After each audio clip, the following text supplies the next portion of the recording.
First time kong bumisita sa probinsya ng Rizal at una kong pinuntahan ang first and only hanging garden in the Philippines.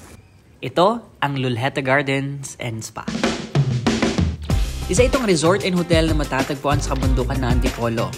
Kung naghahanap ka ng overlooking view ng Metro Manila habang nagre-relax, ang Lulhetas ang isa sa may pinakamagandang lugar na pwede mong puntahan.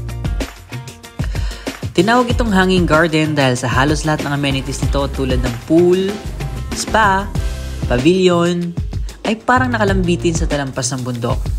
Kaya hindi katakatakang ang bawat view sa kanilang mga amenities ay tanaw ang magandang tanawin ng Rizal at kabuuan ng Metro Manila. Natulog ako dito ng isang gabi at sa Mykonos ako nag-check-in. Pagdating sa kanilang rooms, kumpleto ito ng hygiene amenities, kitchen, smart TV, at pool sa baba. At pwede kang tumambay sa rooftop habang nagkakape, tanaw ang mga nagliliwanag na gabi ng Metro Manila. Sa taverna ang kanilang breakfast area na specialty ang mga Greek cuisine. Isa sa mga paboritong pinupuntahan ng mga guests dito ang kanilang wellness services tulad ng jacuzzi, ang kanilang signature massage, at ang coffee body scrub na akin namang sinubukan.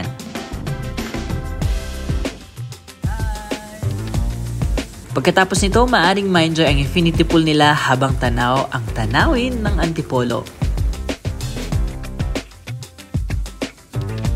Pagdating naman sa pagkain, ang Lulhetas Cafe ay nag-offer ng wide variety of dishes tulad nitong creamy salmon a la carte.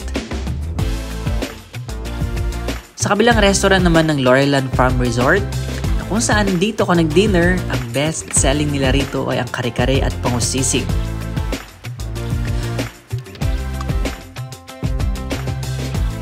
Ang Lulhetas ay mahigit isang dekada nang nagseserbisyo at nagbibigay pahinga sa mga naghahanap ng bakasyon sa labas ng metro.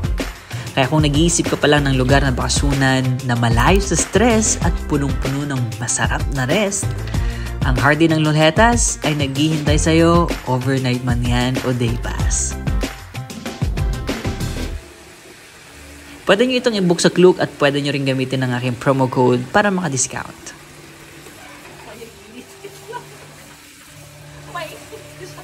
So, how was it?